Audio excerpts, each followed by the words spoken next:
Hi friends, ಎಲ್ಲರಿಗೂ ನಮಸ್ಕಾರ. Welcome back to Monisha's kitchen. ಇವತ್ತಿನ ರೆಸಿಪಿ ಕೋಡ್ಬಳೆ ಸ್ನ್ಯಾಕ್ಸ್ ರೆಸಿಪಿ ಅಂತಲೇ ಹೇಳ್ಬೋದು.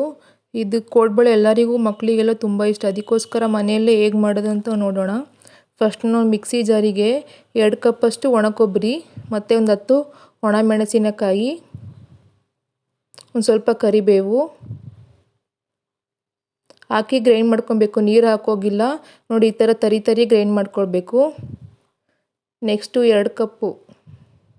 3 ಕಪ್ಪಷ್ಟು ಅಕ್ಕಿ ಹಿಟ್ಟು ಹಾಕ್ತಾಯಿದ್ದೀನಿ. ಒಂದು ಸ್ವಲ್ಪ ಕ್ವಾಂಟಿಟಿ ಜಾಸ್ತಿ ಮಾಡ್ತಾಯಿದ್ದೀನಿ, ಅದಕ್ಕೋಸ್ಕರ ಜಾಸ್ತಿ ಹಾಕ್ತಾಯಿದ್ದೀನಿ. 3 ಕಪ್ಪಷ್ಟು ಅಕ್ಕಿ ಹಿಟ್ಟು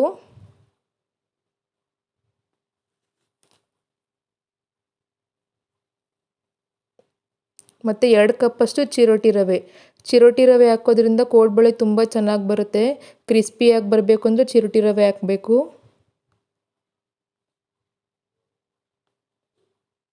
ಆಮೇಲೆ 2 ಕಪ್ಪಷ್ಟು ಕಡಲೆ ಹಿಟ್ಟು, ಹುರ್ಗಡ್ಲೆ ಹಿಟ್ಟು 2 ಕಪ್ಪಷ್ಟು ನೋಡಿ, 2 ಕಪ್ಪಷ್ಟು ಹುರ್ಗಡ್ಲೆ ಹಿಟ್ಟು ಹಾಕ್ತಾಯಿದ್ದೀನಿ.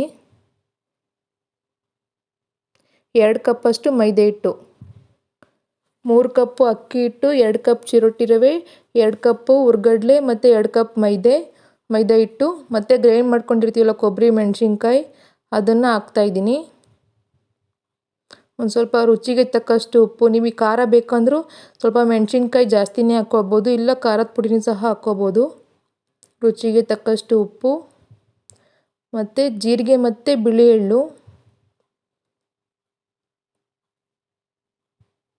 ಎಳ್ಳು ಬೇಕಿದ್ರೆ ಆಪ್ಷನಲ್ ಹಾಕ್ಕೊಂಡ್ರೆ ನಿಮ್ಮ ಇಷ್ಟ, ಹಾಕ್ಕೊಳ್ಬೋದು, ಇಲ್ಲಾಂದರೆ ಇಲ್ಲ. ನಾನು ಎಳ್ಳು ಮತ್ತು ಜೀರಿಗೆ ಹಾಕ್ತಾಯಿದ್ದೀನಿ.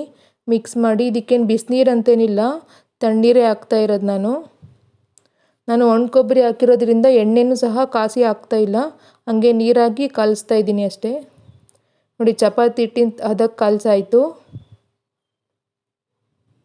ನೆಕ್ಸ್ಟ್ ಈ ಥರ ರೌಂಡ್ ಮಾಡ್ಕೊತಾ ಇದ್ದೀನಿ ಕೋಡ್ಬಳೆ ಶೇಪಿಗೆ.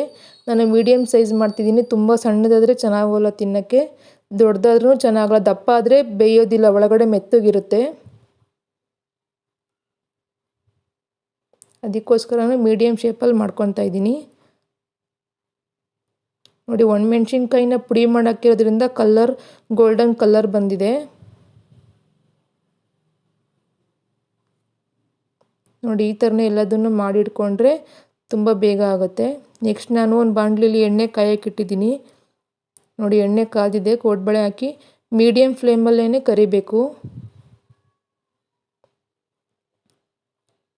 ಲೋ ಫ್ಲೇಮಲ್ಲಿ ಕದ್ರೆ ಕೋಡ್ಬಳೆ ಚೆನ್ನಾಗಿ ಕ್ರಿಸ್ಪಿಯಾಗಿ ಬರುತ್ತೆ, ಇಲ್ಲಾಂದರೆ ಮೆತ್ತಗಾಗಿರುತ್ತೆ, ಒಳಗಡೆ ಒಂಥರ ಮೆತ್ತಗಿರುತ್ತೆ, ತಿನ್ನೋಕೆ ಚೆನ್ನಾಗಲ್ಲ. ಒಣ ಕೊಬ್ಬರಿ ಹಾಕೋದ್ರಿಂದ ನಾವು ಎಷ್ಟು ದಿನಾದ್ರೂ ಸ್ಟೋರ್ ಮಾಡಿ ಇಟ್ಕೊಬೋದು. ಕೆಲವರು ಹಸಿ ಕೊಬ್ಬರಿ ಹಾಕು ಸಹ ಮಾಡ್ತಾರೆ, ಆದರೆ ನಾನು ಒಣ ಕೊಬ್ಬರಿ ಹಾಕಿ ಮಾಡ್ತಾಯಿದ್ದೀನಿ. ನೋಡಿ, ಮೆಣಸಿನ್ಕಾಯಿ ಹಾಕಿರೋದ್ರಿಂದ ಕಲರ್ ಚೆನ್ನಾಗಿ ಕಾಣುತ್ತೆ ಒಂಥರ. ನೋಡಿ, ರೆಡಿ ಆಯಿತು ಕೋಡ್ಬಳೆ. ಪ್ಲೀಸ್ ಈ ರೆಸಿಪಿ ಇಷ್ಟ ಆದರೆ ಲೈಕ್ ಮಾಡಿ, ಶೇರ್ ಮಾಡಿ, ನನ್ನ ಚಾನಲ್ನ ಸಬ್ಸ್ಕ್ರೈಬ್ ಮಾಡಿ. Thank you.